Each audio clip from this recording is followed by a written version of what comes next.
모든 게 익숙해져 가고 있다는 거예요. 방청이나 수강도 익숙해지다 보게 되면 환호도 할 줄 알고, 그리고 축하를 보내기도 하고, 또 사람들에게 야유도 가끔 하기도 합니다. 근데 야유보다는 축복의 메시지를, 함성을 지르는 게 가장 기분 좋잖아요. 함성을 지르고 나면 내가 기분 좋은 게, 혹시 여러분들 그 프로야구 경기장이나 아니면 프로축구 아니면 월드컵 경기장, 그런 스포츠 대전 하는데 가보신 적 있나요? 네. 그때 가게 되면 TV로 보는 사람들은 참 답답해 보이는데, 거기 가 있는 사람, TV가 사실은 제일 정확하게 보이거든요. 클로즈업해서 잡아주는데 거기 가면 잘 안 보여요. 잘 안 보이는데도 그 열광들을 하는 게, 그건 다 자기 스스로에게 서포터스가 돼서 응원하는 거예요. 그럼 기분이 좋은 게, 오늘 한번 해볼까요? 다 같이. 오늘은 그 청중을 사로잡는 스피치 기법에 대해서 얘기할 건데, 자, 박수 함성을 한번 해서, 박수 함성! 좋습니다. 좋았어요. 이제 여러분들이 수준이, 목이 메어서 물을 한 잔 마시겠습니다. 아침마당 수준을 넘어가는 것 같습니다. 그 방청객의 수준이, 이 미디어 센터에서는 그 전국적으로 이제 글로벌 지구촌에까지 이 휴TV 매체를 타서 이제 보급되고 있는데, 이 가까이에 와 있는 사람들이 강의나 아니면 컨퍼런스, 세미나는 참석한 사람들이 받는 거와 이런 브라운관을 통해서, 모니터를 통해서 보는 사람의 차이가 큽니다. 여러분들이 훨씬 더 큰 에너지를 받을 건데, 오늘 멘토링 특강의 주제는 스피치에 대한 겁니다. 청중을 사로잡는 스피치 기법인데, 네트워크 마케팅에서 성공한 사람 중에 앉아서 설명을 못하고 서서 설명을 못한 사람들이 성공한 사례는 없습니다. 그런데 앉아서 설명을 잘하고 서서 설명을 잘한다고 모두가 성공하는 건 아닙니다. 근데 중요한 것은, 성공한 사람들은 앉아서 서서 자기의 생각이나 뜻이나 정보나 체험이나 경험을 분명하게 설명할 수 있는 역량을 갖고 있다는 게. 여러분 전부 말하는 거 좋아하죠? 반응을 보여. 말하는 거 좋아하죠? 네. 그런데 마이크를 잡으면 또 미적거리죠. 제일 힘든 게, 제일 먼저 마이크를 들이대거나 질문을 하게 되면 난감할 때 있잖아요. 그런데 못하면 또 후회가 되기도 하고, 또 마음속으로는 항상 마이크를 잡고 많은 이야기를 하고 싶어 하는 건 사실이잖아요. 동의하면 한번 고개만 한번 끄덕여 보세요. 근데 말을 잘하는 건 어떤 게 말을 잘하는 걸까 하는 거예요. 말을 잘하는 건 말을 많이 한다고 말을 잘하는 게 아니라, 말을 잘한다는 것은 내가 전하고자 하는 내용을 상대방에게 정확하게 전달하는 게 말을 잘하는 거예요. 프리젠테이션 하잖아요. 요즘 커뮤니케이션 범주 안에 프리젠테이션이 있어요. 프리젠테이션 또 범주 안에 시브리제이션이 있어. 시브리제이션은 뭔고 하게 되면, 프리젠테이션의 3P를 충족하지 못하는 거. 시브리다의 명사형. 아무 생각 없이, 목적 없이 짓거리거나 장소 없이 짓거리거나 아니면 대상 없이 짓거리는 거를 시브리제이션이라고 하고, 프리젠테이션은 이 세 가지가 있어요. 이 세 가지 P가 바로 3P인 거예요. 그래서 이 3P 분석만 잘한다면, 내가 어딘가 무슨 이야기를 부탁한다? 아니면 한 말씀 해달라? 아니면 축사를 해달라? 아니면 격려사를 해달라 했을 때, 그때 제일 먼저 물어야 할 것은 바로 이 3P 분석이에요. 그래서 3P 분석은 이 세 가지 P를 내가 정확하게 파악한다면은 그 대상이나 목적이나 장소에 따라 적절한 표현이 나오게 돼 있다는 거죠. 그럼 첫 번째 P가 그 대상, 피플이라고도 하고도 요즘은 또 퍼슨이라고도 하죠. 대상이 누구냐를 분명하게 하는 거예요. 여기서 우리가 세미나 할 때는 이 대상이 비주슈머 또는 신규 분들이잖아요. 그런데 일반적으로 나와서 얘기할 때는 불특정 다수가 될 수 있고, 친한 사람이 될 수 있고, 인척이 될 수 있고, 어른이 될 수 있고, 아이가 될 수 있고, 또는 여자가 될 수 있고, 남자가 될 수 있고, 아는 사람일 수도 모르는 사람일 수도 있고, 그거에 대한 요 3P를 정확하게 분석하는 게 중요해요. 이 3P 중 첫 번째가 피플이죠. 이 대상이 누구냐 하는 거. 그래서 항상 누구를 만나러 갈 때는 그 대상이 누구냐를 물어보는 거예요. 어떤 사람이냐는 게, ABC를 해도 마찬가지죠. 어드바이저가 새로운 커스터머가 어떤 사람인지를 알아야 눈높이를 맞출 수 있을 거 아니에요. 두 번째는 미팅을 하든 상담을 하든 세미나를 하든 컨퍼런스를 하든 연설을 하든 간에 뭐가 있어야 되는 건 퍼포즈, 목적이 있어야 된다. 말하는 목적이 뭐냐, 만나는 목적이 뭐냐, 이야기하는 목적이 뭐냐, 설명하는 목적이 뭐냐. 이 목적이 없이 말하는 사람이 제일 답답한 사람들이에요. 돈을 빌리러 가놓고 얘기하는데 뭐 안 될 줄은 알지만 이미 답을 자기가 다 내리는 거, 안 되는 거 뻔히 알면서 왜 왔냐 이거야. 뭐 부담 갖지 말라 하면서 부담 주러 와놓고 부담 갖지 말라 하는 거, 그게 가장 프레젠테이션을 못하는 사람들인 거예요. 그래서 자신의 목적을 분명하게 상대에게 드러내고, 때로는 뭔가 이 장소에 따라 이게 달라질 수 있다는 게, 어떤 장소에서 어떻게 얘기하는 게 따라서, 조용한 장소에서는 조용하게 얘기하고 시끄러운 데는 큰 소리로 해야 될 거 아니에요. 그리고 다른 사람이 있을 때와 없을 때, 아니면 어떤 시설이나 장비나 아니면 도구가 있을 때 없을 때 이런 거를 잘 생각하는 게 중요한 거예요. 그런데 보통 우리가 그 네트워크 마케팅을 할 때는 이 3P 분석을 언제 하는고 하게 되면 ABC 현장에서 한다 그러죠. 어떤 때는 이걸 ABC라고 하고 어떤 때는 LMC라고 하기도 해요. 그래서 LMC는 그 리더, 이거는 소위 말하는 뭐 매니저가 될 수도 있고 뭐 메이더가 될 수도 있는 거고, 일거리를 만드는 사람. C는 커스터머, 클라이언트 또는 컨슈머 이렇게 나오는데, 요 세 가지가 형성될 때 이때 사실은 3P 분석이 가장 중요한 거예요. 이 A는 어떤 사람, 여기서 A는 어드바이저 얘기예요. 어드바이저라는 것은 지금 하고 있는 일에 대해서, 업무에 대해서 최소한도 기본적인 게 다 습득되어 있는 사람들을 얘기하는 거예요. 네트워크 마케팅에서는 제품 체험을 한 사람, 교육 체험을 한 사람, 승급 체험을 한 사람, 소득 체험을 한 사람, 그리고 팀 문화에 대한 체험을 한 사람, 회사에 대해서 분명하게 설명할 수 있는 사람이 A 역할을 하는 거예요. 어드바이저 역할이죠. 그러니까 이 A에게 누가 B는 보통 뭐 브릿지, 다리를, 가교 역할을 하는 사람이라 하지만 엄밀하게 따지면 이건 비즈니스 메이드예요. 이 사업을 만들어가는 사람이거든요. 그래서 이 B가 A에게 뭐에 대한 거? 3P 분석에 대한 걸 해줘야 되는 거예요. 이 대상은 누구다 하는 거고, 오늘 목적은 오다를 진입하는 겁니다. 아니면 멤버를 가입하는 겁니다. 오늘 목적은 최소한 제가 다른 건 안 해도 됩니다. 내가 하고 있는 일에 대한 정당성을 분명하게 얘기해 놨으면 해서 그 3P에 대한 분석을 A에게 얘기를 해줘야 돼요. 그래야 A가 설명을 할 때 여기에서 이 보고를 해주잖아요. 여기에서 설명을 하는 거예요. 그럼 B와 C와의 관계는 인간관계가 돼 있지만 A와 C는 이게 안 돼 있단 말이에요. 그럴 때일수록 이 A의 역할이, 프레젠테이션이 결정적인 역할을 하는 거예요. 도대체 하라는 거야 말라는 거야 이럴 수도 있잖아요. 그때 B가 그 가이드라인을 정해주는 게 중요하다는 게, 오늘 뭐 무조건 뭐 오다를 끊어야 된다, 무조건 해야 된다 얘기할 때가 제일 답답한 거예요. 무조건 해야 된다 하면서 무조건 데리고 와서 무조건 들이대는 거야. 그러면 그게 가능하겠어요, 안 하겠어요? 불가능하단 말이에요. A, B, C가 있었을 때 여기서 같은 멤버가 된다, 계약의 성사가 이루어진다, 오다가 발생하는 그 조건은 누구에 달려있다? B에게 달려있는 거예요. B와 C는 이미 신뢰관계가 돼 있거나 아니면 기존의 지인관계, 아는 관계 아니에요. 그러니까 A는 C가 어떤지를 몰라.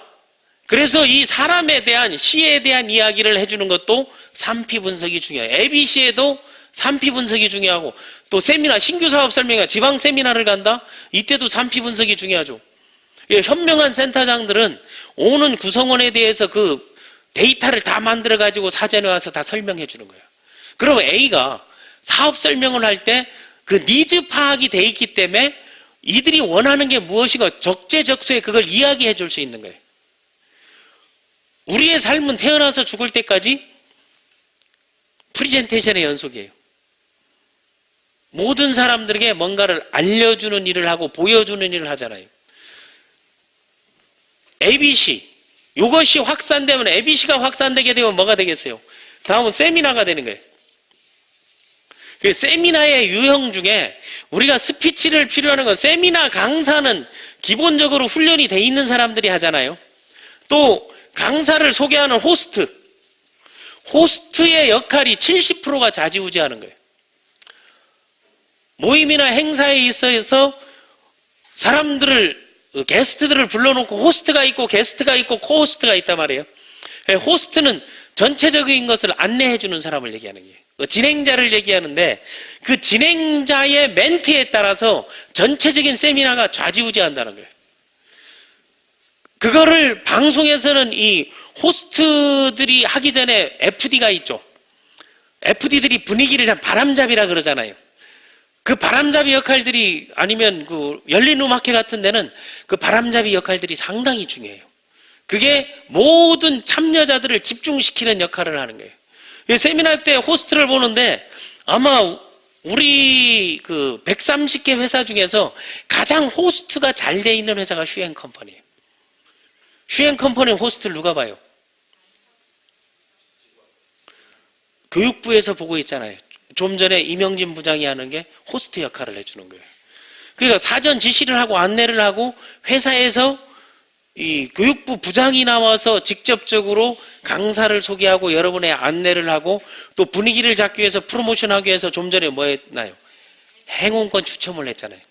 그래서 청중을 사로잡는 가장 중요한 거는 선물이에요. 그래서 그 선물이라는 말이 우리 니혼구가 아주 나까나까한 우리 김윤미 뉴 제네럴 사마께서 일본에서 선물을 뭐라 그래요? 프레젠토라 그래요. 이 프레젠트라는 것은 선물이라는 뜻도 있고 지금 현재라는 뜻도 있거든요. 그러니까 지금 현재 가장 큰 선물을 주는 게 프레젠테이션, 프레젠토. 그러니까 이 프레젠토 선물을 주는 게, 그 선물이 정보로서 선물이 더 그 기대치가 더 커진다면 대단한 거죠. 그럼 정보로서 선물의 기대치가 커지는 걸 뭐라 그럴까요? 정보를 줬는데 스피치를 했는데 더 큰 선물을 받았어. 그래서 가장 좋은 세미나에서 모든 청중이든 담당자든 그걸 운영하는 사람들이 요구하는 건 딱 세 가지를 요구해요. 세미나에서 요구하는 건. 첫 번째 뭘 요구한다? 다 같이 재미 요구해요, 안 해요? 다음 유익함, 다음 감동. 재미, 유익, 감동, 이 세 가지를 주는 세미나가 가장 위대한 세미나인 거예요. 요 세 가지를 주게 되면 요 한 가지에 100만 원씩인 거예요. 세 가지를 다 주면 300만 원짜리 강의인 거고, 세 가지를 못 되게 되게 되면 손실 나는 거라 할 수 있는 거죠. 그러니까 재미의 요소와 유익함의 요소와 감동의 요소를 찾는 거, 여기에 어떤 것들이 어떤 접점으로 내가 접근할까 하는 걸 잘 생각하는 거. 그러려면 이 3P 분석, 대상이 누구냐 하는 부분과 목적이 뭐냐 하고 장소에 뭐냐 분을 적절하게 활용하는 게 좋잖아요.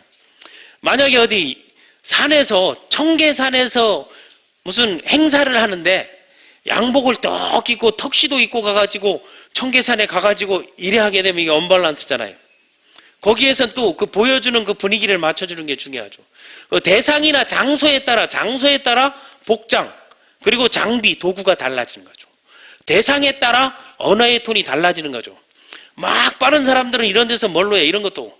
네가 먼저 하려고 옆구리 툭툭 찔렀지, 내가 먼저 하려고 옆구리 툭툭 찔렀지, 작년에 왔던 각설이 하면서 랩 형태로 이런 걸 전달하는 사람도 있잖아요. 그거 청중이 그래 열리는 사람, 그게 좋은 거예요. 종교의 그 유형에 따라 그게 또 달라질 수도 있는 거죠. 하는 거죠. 이게 흐름에 따라 또 달라질 수 있는 거죠. 그거는 익숙한 거를 적절하게 보여주는 거는 프레젠터의 건 역량에 달려있는 거죠. 사람들이 가장 좋은 거는 밝은 걸 좋아할까요? 아니면 짜증나는 걸 좋아할까요? 그럼 여기에 올라와 있는 사람들이 제일 먼저 우리가 많이 하는 게 소위 말하는 자기소개죠.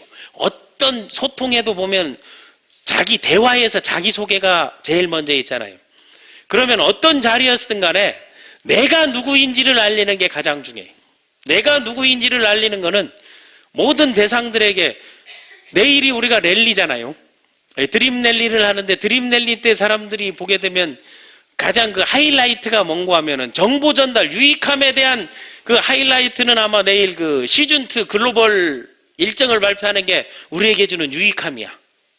그럼 재미의 부분은 뭐가 있을까요? 초청 공연 하잖아요. 와가지고 그런데 초청 공연을 또 잘못 부르게 되면 또 그게 재미가 감해지는 경우 있어요, 없어요?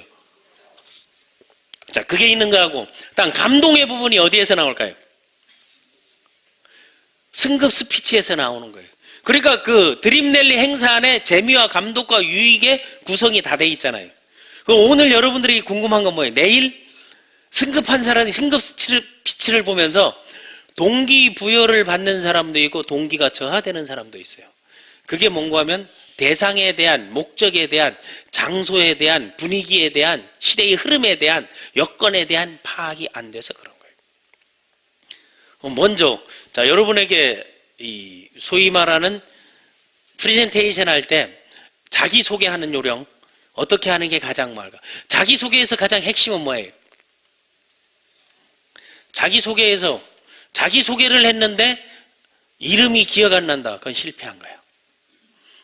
자기소개에서 가장 중요한 거는 자기의 이름이에요. 그 이름이 다른 말로 하면 뭐게요? 마케팅 제품을 들고 왔는데 브랜드명을 기억을 못하면 실패한 거 아니에요. 그러니까 브랜드를 가지고 CM송도 만들고 삼행시도 좋고 슬로건도 만들고 다 하는 거예요. 그럼 여러분의 브랜드인 이름을 명확하게 알리는 게 중요해요. 그런데 사람들은 그 사람의 이름에 관심이 없어. 우리가 생각하지도 못하는 것은 승급식에 올라가 있는 사람 이름에 관심 없어요. 대부분의 청중들은. 또 뭐야 하면 직급에 관심 올라간 사람들은 간 사람들이 뭐 직급이 뭐고 이런 게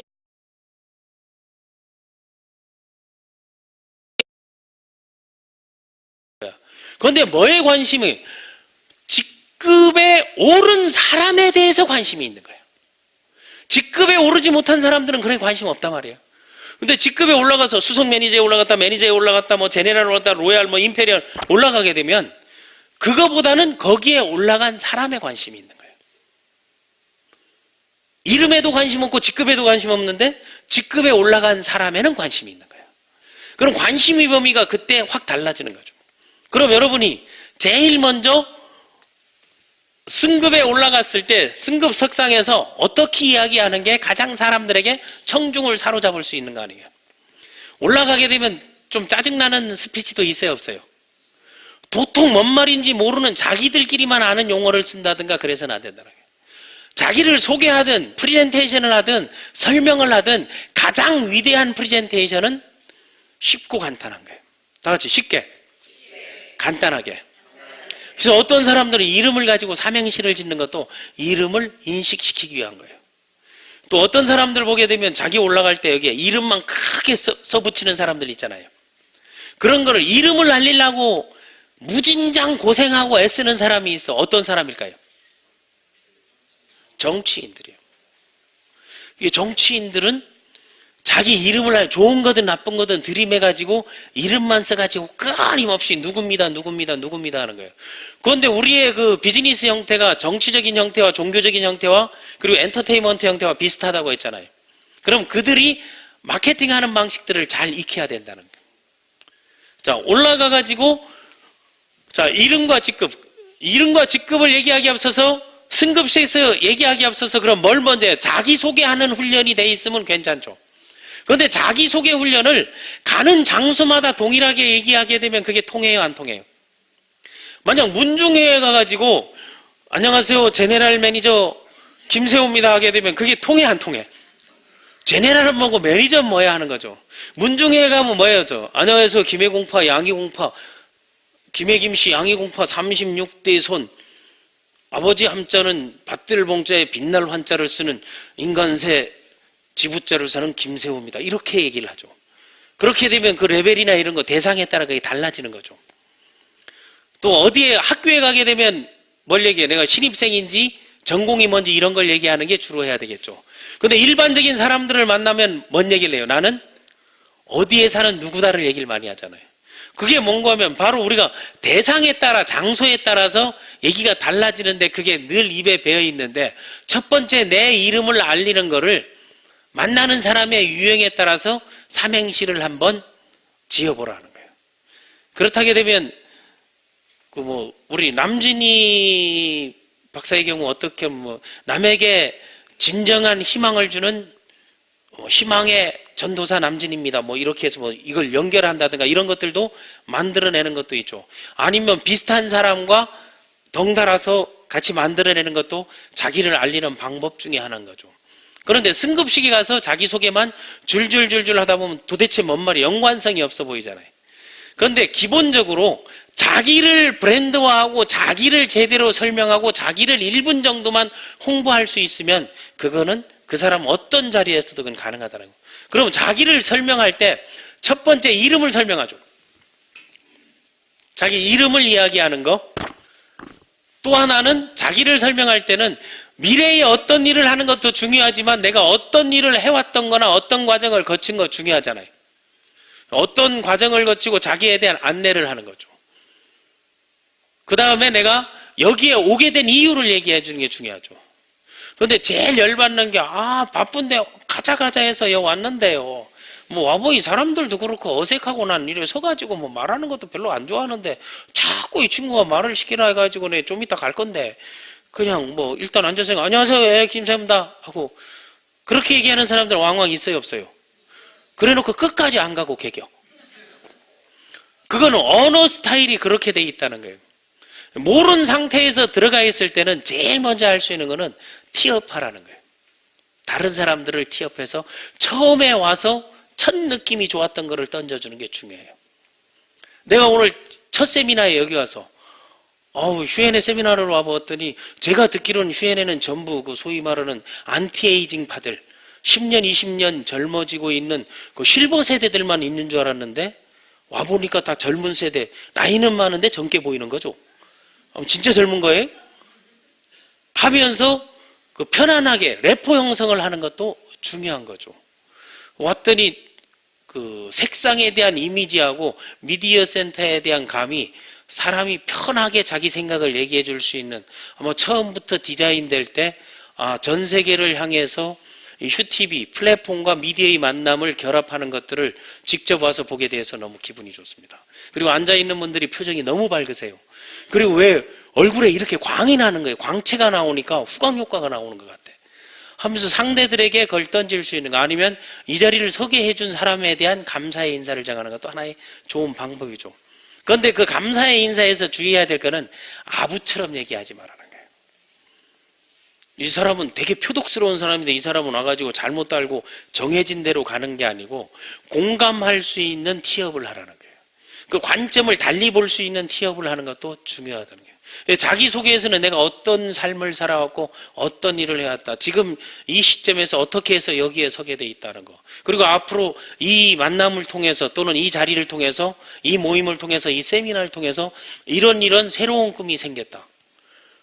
더 현명한 사람들은 앞에 분들 소개한 내용을 들으면서 내가 깜짝 놀란 것은 나는 여기 오면서 약간 으쓱해서 왔는데 와 계신 분들이 저보다 다 훨씬 훌륭한 분들이라는 걸 알게 되었습니다.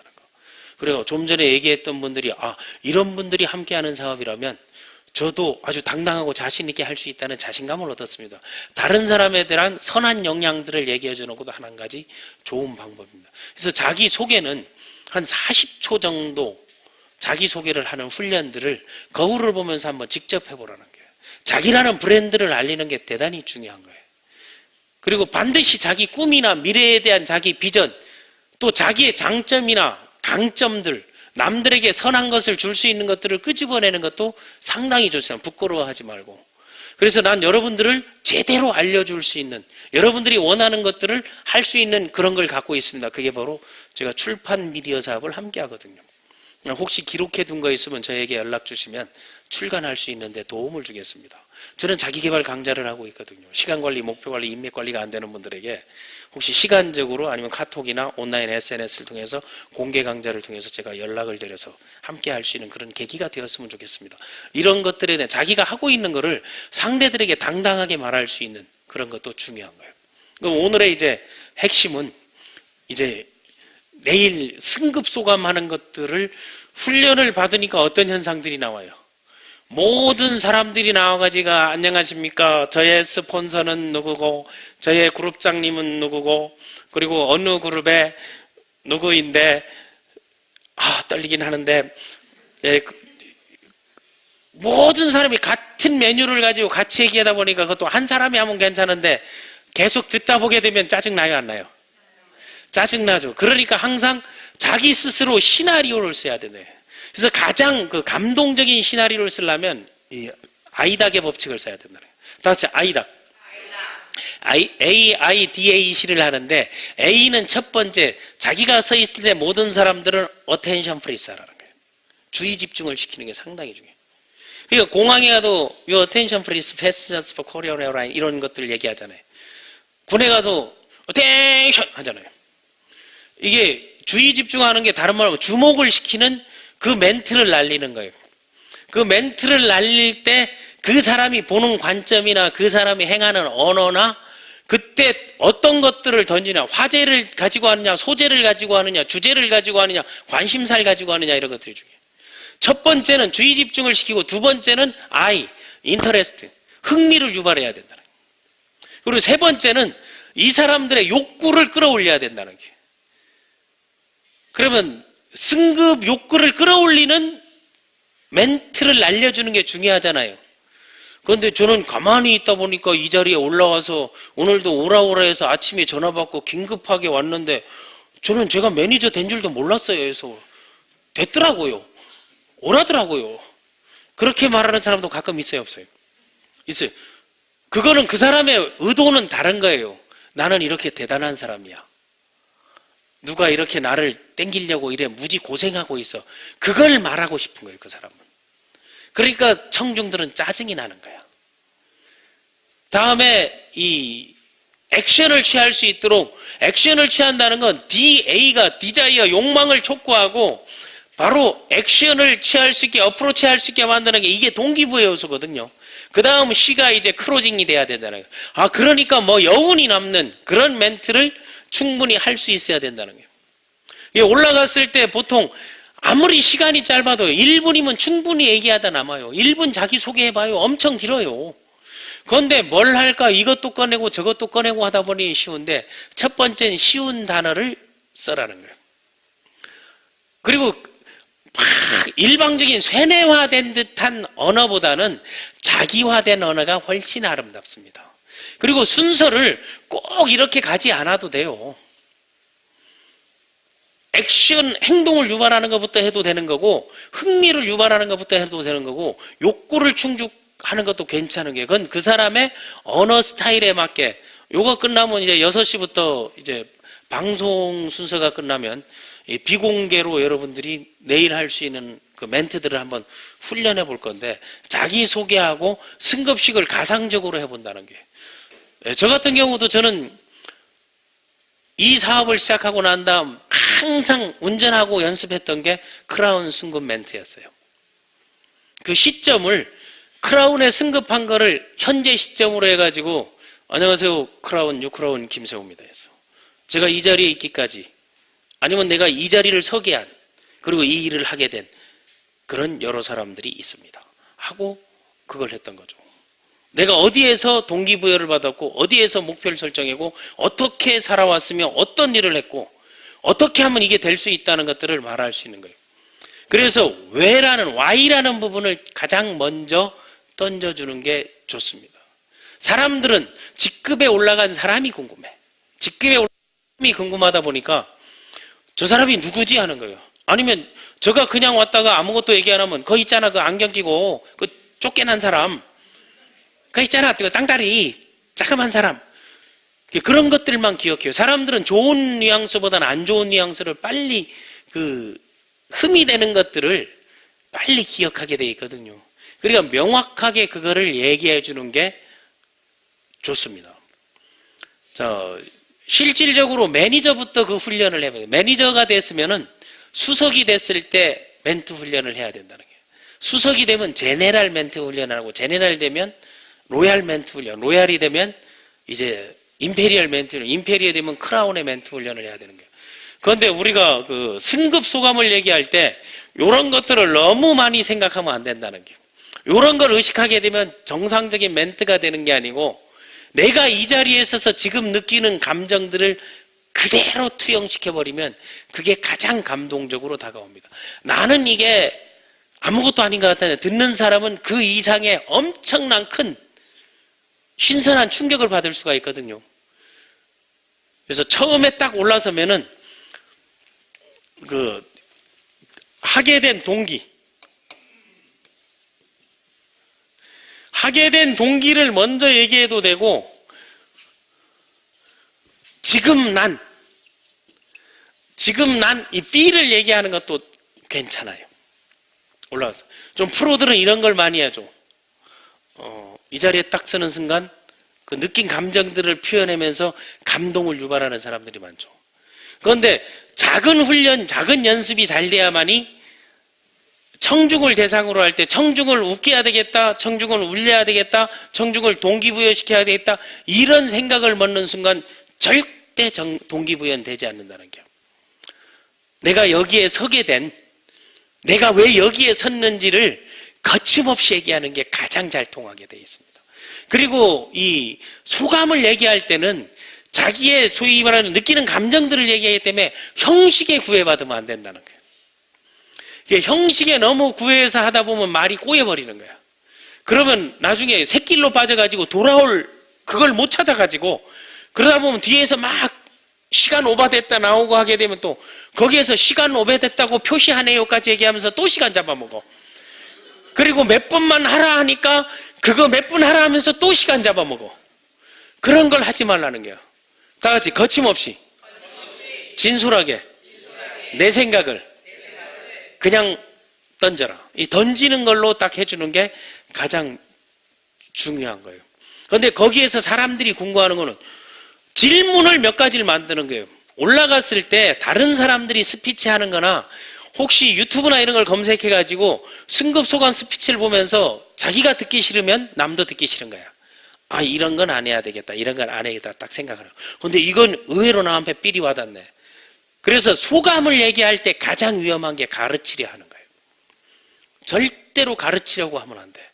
또 소감을 얘기하면서 제품 설명, 보상 플랜 설명, 회사 설명, 여러분 선택 잘했다고요. 그건 가르치는 거예요. 그건 언제 하는 거? 그러면 사업 설명 때 하는 거잖아요. 지금은 정 안 좋으면 아, 좋다, 정말 좋습니다, 뭐 그냥 좋네요, 고생 안 해서 올 수 있겠습니까?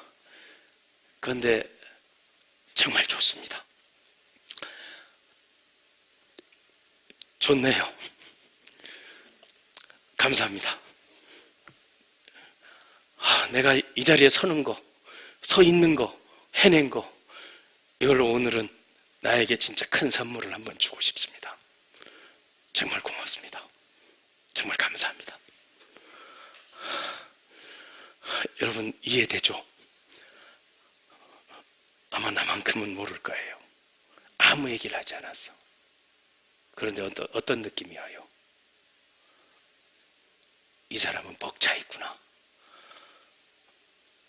그걸 굳이 말문이 막힙니다. 준비한 건 많은데 벅차고 어제 밤새 3시까지 준비하다 그 종이를 잊어먹어가지고 오늘 여기 와서 발표를 하려는데 지금 스폰서님이 눈치를 자꾸 주는데 또 한쪽에선 빨리 끝내라 하고 또 올라가면 내려오지 말라고 주문도 했고 카메라에 많이 받으라고 했는데 이런 거 하지 말라는 거예요. 그게 그 과거의 그 짧은 언어로 사람들을 감동시켰던 그 영상이 지금도 있습니다. 아, 좋다, 기분 좋습니다, 정말 기분 좋네요, 감사합니다, 정말 감사합니다. 저도 내가 이렇게 될 줄 몰랐습니다. 그런데 여러분을 보니 생각나는 사람들이 많네요. 지금 이 자리에 모든 분들, 그분들께 죄송하지만 정말 고맙고 감사합니다. 아무 내용이 없어. 그런데 어떤 느낌이 와요? 그 짧은 언어 속에 좋습니다, 이런 속에 그게 녹아나는 거예요. 절대적으로 소감을 얘기할 때는 다 같이 따라서 변명하듯 하지 말자. 그 변명하듯 하는 게 아니고 그냥 거침없이 가서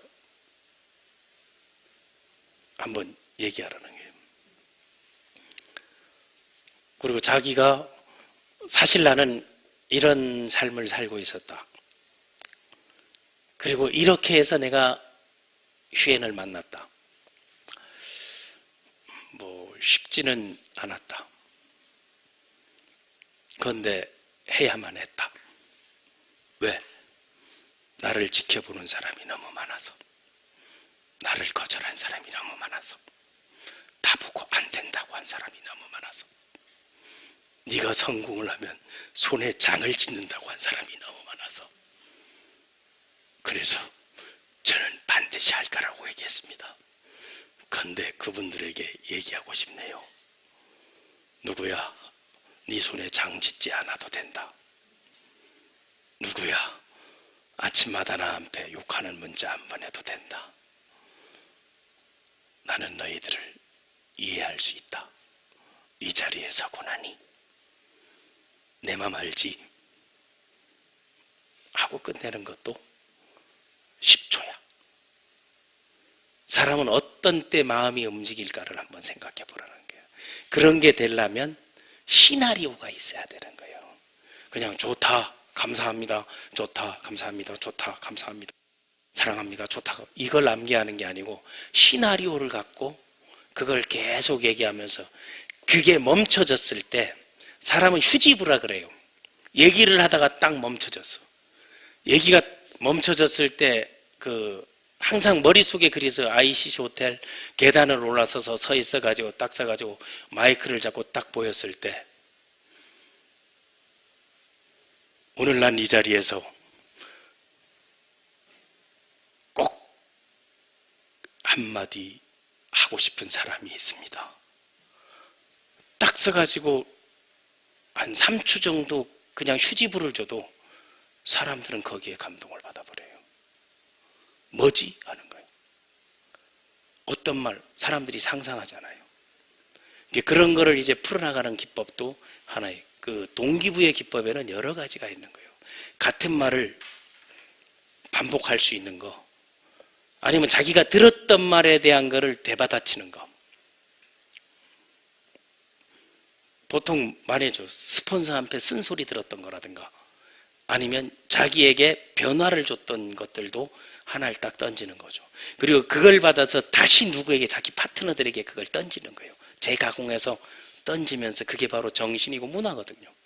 그래서 짧은 시간에는 구구절절한 이야기보다는 내가 어떤 지금 심적 상태라는 걸 보여주는 게 더 중요하다는 거예요.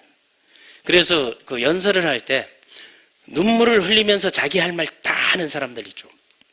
그 사람들은 완전 훈련된 프로예요. 목이 메고 이게 심장이 멎어오는데 무슨 얘기가 나오겠어요. 그거가 얘기가 나오는 사람들은 정말 훈련된 프로예요. 나는 국내에서 딱 그 사람을 하나 봤어. A사에 있는 D라는 젊은 친구예요. 난 이 친구는 엄청난 과정에서 훈련을 받은 애라는 걸 딱 느낀 거예요. 보통 사람들 그렇게 못합니다. 목이 메어서도 못하고. 과거를 한번 딱 떠올려 보세요. 내가 힘들 때를 한번 딱 떠올려 보세요. 그런데 절대적으로 강단에 서 있는 사람, 청중보다 먼저 눈물을 보여서는 안 되는 거예요. 청중에 멈춰있는 시선에서 그 눈물이 맺혀 있는 걸 보면서 내가 감동을 받는 거예요. 저 사람은 나로 인해서 새로운 모티브가 생기는구나 하는 거예요. 그때 마음껏 딱 하는 거예요. 그러려면 아까도 얘기했듯이 다 같이 시나리오, 대본을 쓰라 이거예요.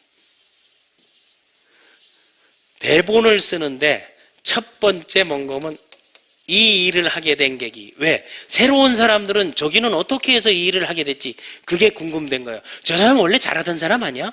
저 사람은 왜 갑자기 여기 와 있지? 그런 것들에 대한 질문에 대한 답변이 내가 휴엔을 시작하게 된 게. 그리고 휴엔을 시작하면서 자기가 가장 힘들었던 거, 가장 즐거웠던 거, 그 두 가지를 던지는 거예요. 그리고 장애물이 있던 것들, 그거를 넘는 과정들을 던지는 거예요. 그 다음에 내가 이렇게 할 수 있었던 계기는 어디에 있으니까 그 계기가 다른 사람들이 나도 그 과정을 거쳐야 되겠다는 걸 느끼게 돼 있는 거거든요.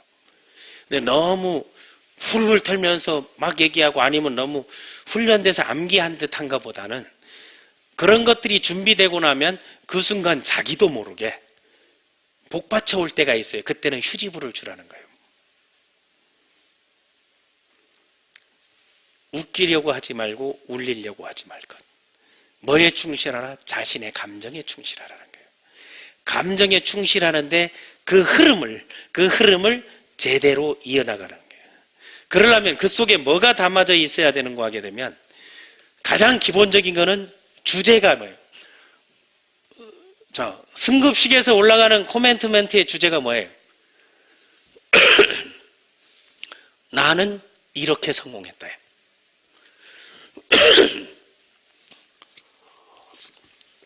그러면은 거기에 워딩들이 있습니다. 내가 성공할 수 있는 워딩. 집에 가서 시나리오를 쓸 때 내가 성공하고 있을 때는 그 워딩은 성공, 꿈, 목표가 될 수 있고 신념이 될 수 있고 인내심이 될 수 있고 도전될 수 있고 백만장자가 될 수 있고 월천 이런 단어들 있잖아요.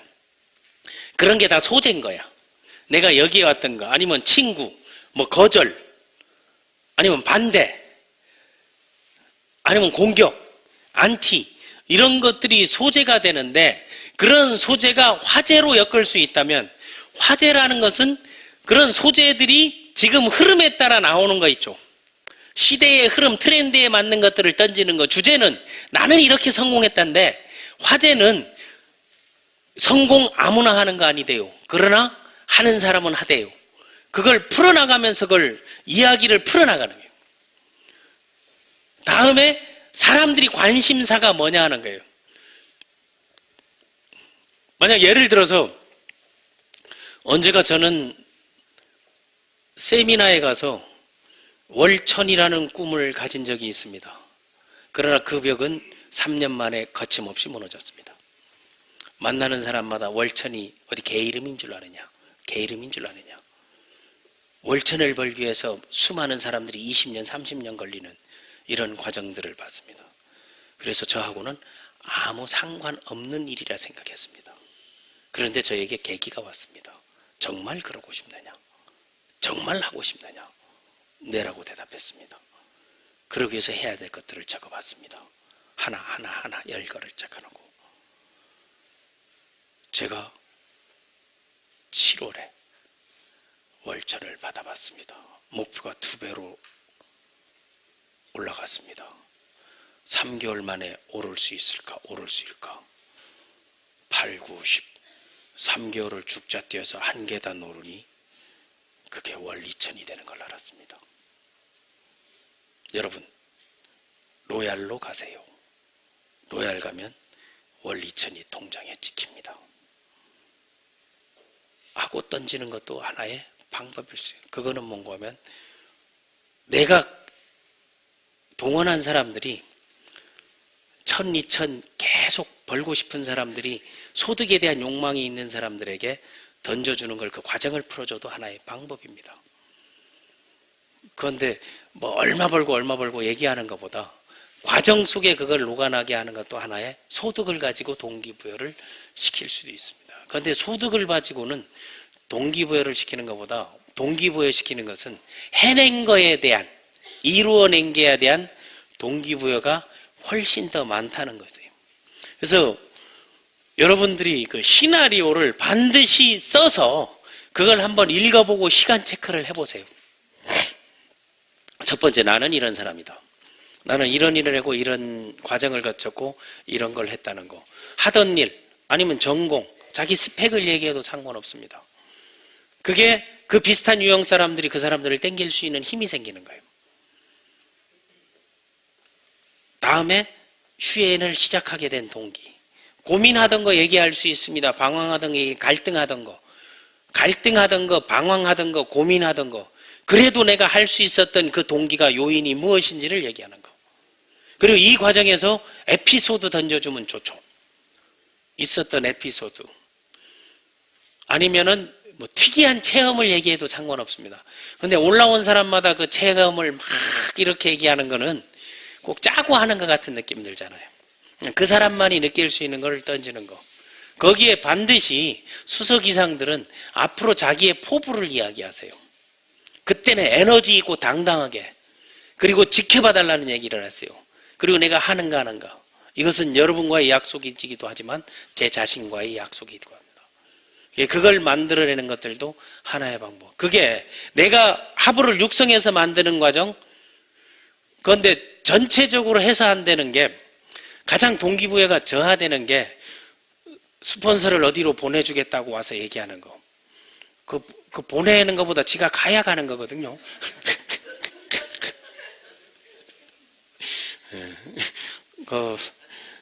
지가 가야 되는 거니까 자기가 가든지 아니면 하부가 그렇게 만들 수 있도록 제가 온 열정을 당해서 쏟겠다 하게 되면, 그리고 열심히 하자 하게 되면 그게 가능한 거예요. 그런 것도, 그 형태에 대한 것도 갈래별로 나눠보라는 게, 나눠보다 보게 되면은 상당한 청중들이 호응이나 반응이, 그리고 반드시 10번 이상 녹음해서 훈련하라는 거예요. 자기 녹음하는 걸 어색하게 되면 아무도 안 돼. 이제는 SNS로 그걸 해야 되는데, 자기 녹음한 걸 누구 보고 자막 따라주라 하죠. 외국인들이 그 SNS 마케팅 하는 거는, 뭐 남미 같은 경우는 뭐 오말라달라슬라발라 알라띠 물렌마슬라말라 막 혼자 막 떠들어. 그래서 밑에 영어 자막 하나씩만 달다거든요. 그래서 연락처에서 그 연락하는 거예요. 뭐 사투리 상관없습니다. 거친 언어 상관없어요. 그래서 자막을 정확하게 써서 그걸 알리는 거고, 자기 기록으로 그런 걸 남겨놓을 수 있는 것도 나는 괜찮다고 봐요. 청중을 사로잡는 것은 첫 번째, 자기 스스로를 사로잡을 수 있어요. 그러면 자기 언어나 몸집에 모든 것을 올인해야 된다는 거예요.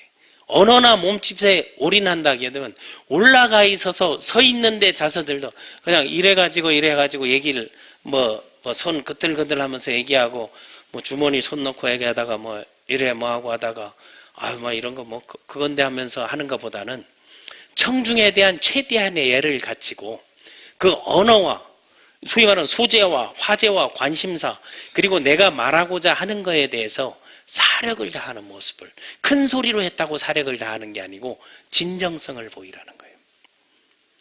막 형식화된 것보다는 진정성 있게 자기를 거침없이 얘기하는 게 상당히 좋습니다. 감사한 사람들 다 열거를 만약 해도 좋지만은, 시간이 없을 때는 전체 그룹으로 묶어버린다든가, 아니면 어떤 언어나 뉘앙스가 있을 때 그거를 가지고 해야 되면, 올라오는 사람들마다 전부 같은 얘기를 하게 되면 짜고 무슨 잔치 하나 이렇게 말잔치 하는 것뿐이 안 되거든요. 여러분들이 진정성 있는 모습을 그냥 던져주는 게 훨씬 낫다는 거 하고, 그 느낌이나 소감들을 그 화면에 비쳤을 때 그 느끼고 있는 그 모습들, 특히 제일 언제 여러분들이 주의해야 되는 거 하면, 앞에 수상을 하잖아요. 얘기할 때 뒤에 멀쩡하게 서 있는 시간이, 이 타임이 보는 사람에게는 골든타임이야. 근데 본인의 있는 남편은 이거 완전히 데드맨 워킹 그 시간이야. 그러다가 막 이거 긁다가 혼자 뭐 하다가 이게 뭐 하고 하다가 머리 여기 있는 거 이쪽으로 올려놓다가 그러다가 낭패 보는 사례도 있고, 그리고 혼자 여기서 막 뭐 하지 말고 그때는 내가 할 얘기를 생각하면서 상대에게 집중을 같이 하세요. 항상 화면은 같이 잡히게 돼 있어요. 그 얘기에 몰입돼서 집중되는 모습을 할 때 그 사람이 섰을 때 청중들이 그 사람 얘기에 집중되는 거예요. 자기는 딴짓하고, 어떤 사람 여기 있는데 여기 막 얘기하고 있는데 저쪽하고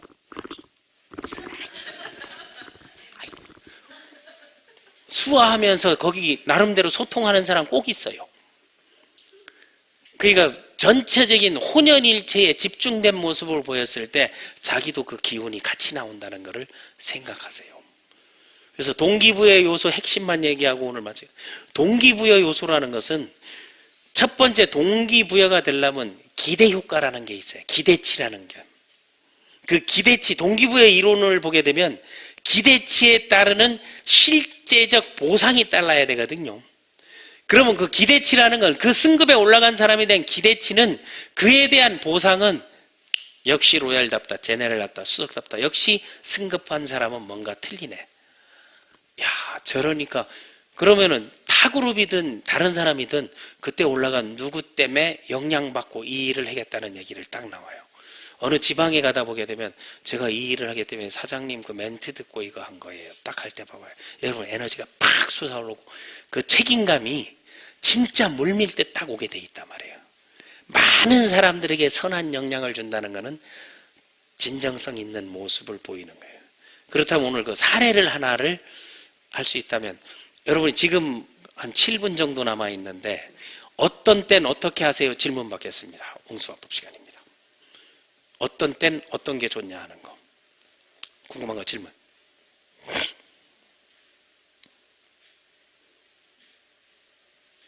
옆 사람 보고 한마디 해서 물어봐 임마. 시나리오를 짜도요. 네. 그래도 이제 많은 무대에 올라가는 걸 익숙치 않아서 말이 막히거나 생각이 안 나요. 그게 보통 사람들 머리가 하얘진다 그러잖아요. 근데 시나리오를 짠 사람들은 안 짠 사람하고 차이가 있는데 그거는 뭔가 시나리오를 암기해서 순서대로 그거를 아웃풋 시키려고 했을 때 그런 현상이 오는 거예요. 그때 필요한 게 소재화하는 거예요. 시나리오를 할 때. 짧은 글을 짓는다 생각. 시나리오를 짜서 연습해 놓고 중요한 단어마다 자기가 딱 단어에다가 여기에 뭐 강사면 강사다, 유익이면 유익이다. 이걸 연결해 나가는 거거든요. 연결고리를 해 나가는데 이거 딱 할 때 그때 제일 중요한 게 why, when가, 뭘로 하는가, 어떻게 했는가, 뭘 보여줄 건가 이건 거예요. 내가 보여주려는 건 이거였지. 그럼 그 단어 해줘. 제가 지금 떠오르는 단어가 딱 이거 하나입니다. 열정. 열정이 떠오르는데 준비를 많이 했는데 지금 연결이 안 됩니다. 제가 말하고 싶은 말은 열정입니다, 여러분. 열정입니다, 열정. 그런데 알았습니다. 열정은 비전과 미션이 있을 때 생겨나는 거. 그 주변에 했던 거, 그 단어를 계속 꺼내잖아요. 반복해서 꺼내면 그 주변 단어가 생각나게 돼 있어요, 우리 구조는. 그걸 구조화라 하거든요. 이게 연결되면, 그래서 시나리오 텔링을 하는 게, 시나리오 텔링을 할 때는 장면을 생각하는 거예요. 그래서 씬1, 씬2 하잖아요. 영화 찍을 땐 그 씬이라 그러잖아요. 1씬, 2씬에서 그 장면들을 원상법으로 딱 머릿속에 심으세요. 그 단어를 심고 그 상황을 심는 거예요. 그걸 이야기로 푼다고 생각해요. 그래서 가장 잘하는 사람들은 힘들게 되면 강의할 때 초보 강사들에게 시키는 게 강의할 PT 자료를 하나씩 해서 저 맨 뒤에다 다 붙여놓으라 그래요. 큰 무대에 올라가잖아요. 뭐 개그맨들이나 쇼나 이런 토크쇼 할 때는 요 바닥에 이걸 다 붙여놔요. 바닥에 PPT 큰 거를 이래 딱 붙여놓고 여기에 서서 요 단어를 보면서 얘기하거든요. 그 다음 이거 끝나면 이제 일로 옮겨가지고 이걸 보면서 얘기하는 거예요. 그 무대가 있는 데는 이게 안 보이잖아요. 그걸 다 붙여놓고 하는 거예요. 요즘은 뭐 프롬프트가 이제 앞에 있고 하는데 자기 나름대로 그런 종이를 탁 준비하세요. 그리고 그 준비를 여러 가지 하지 말고 이래서 글로 써서 준비하면 그거 보다가 헷갈려요. 단어 하나씩 해서 넘기면 돼요. 이걸 딱 잡고. 아니면 손바닥에 단어를 다 쓰세요. 그러다가 탁 펴보게 되면 내가 하면서 딱 보게 되면 이거는 비전이고 고생한 거. 뭐 하게 되면 락궁. 이렇게 딱 쓰면 그때 짜장면 먹으면서 그때 던졌던 그 한마디가 내 인생을 바꿔놨어요. 짜장값이 30년 동안 얼마 오른지 아세요? 그리고 보면 당신의 소득은 얼마 올랐습니까? 그때 충격받았습니다. 이런 것들을 단어로 연결하면서 하는 건 써도 해도 되는 거예요. 근데 암기된 대로 훈련된 대로 그대로 얘기하려 할 때 청중은 가장 짜증나요. 그냥 넥스트 넘기는 게. 또 질문 하나, 이제 3분 남았습니다. 네. 질문. 내일 다 무대에 올라서실 분들이죠. 그리고 남들이 얘기할 때 항상 들으면서 나라면 이렇게 하겠다는 걸 적어 놓으세요.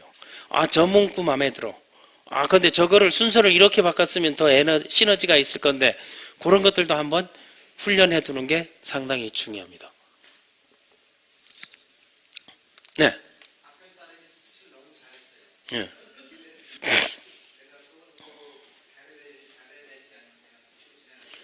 보통 사람들이 앞에 사람이 스피치를 잘하게 되면 제가 줄을 잘못 써가지고 어쩌다가 이 뒤에 서가지고 이 말을 하게 됐는지 참 제가 서도 참 함심합니다 하고 얘기하는 거는 누가 하는 거면 그 사람보다 스피치를 잘하는 사람이 하는 거예요.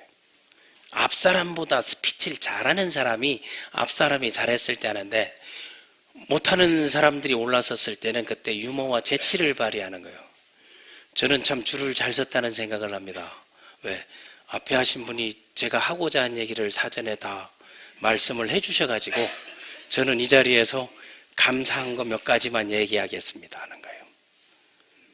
그리고 앞에 분은 저와 같은 비슷한 유형의 비슷한 과정을 거친 거, 난 그분의 이야기를 들으면서 마치 제 얘기를 하는 줄 알았습니다. 그래서 제가 준비한 거는 굳이 중언부언 중복하지 않고 감사한 분 몇 분에게만 이야기하겠습니다. 그래서 재치 있게 넘어가는 게 중요해요.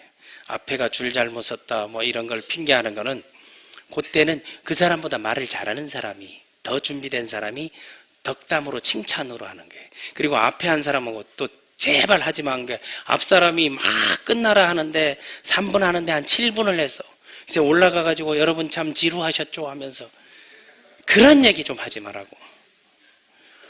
제가 생각하기엔 10분 정도를 더 줘도 저분이 녹아낼 수 있는 거는 난 모자란다고 생각합니다.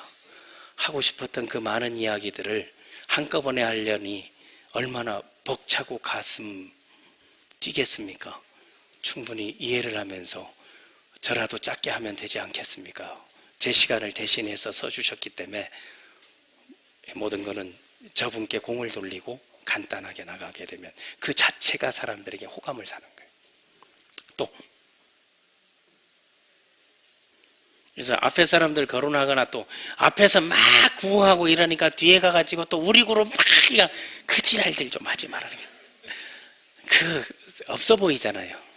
그래 얘기하게 되면 세상의 유행에는 에너지 있는 것도 있고 잔잔한 것도 있습니다.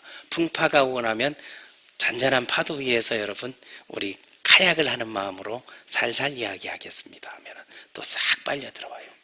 그런 것도 하나의 방법입니다. 자, 됐습니까? 자, 6시가 됐습니다. 그럼 오늘 멘토링 특강 스피치 기법에 대한 강의 오늘 여기까지입니다. 감사합니다.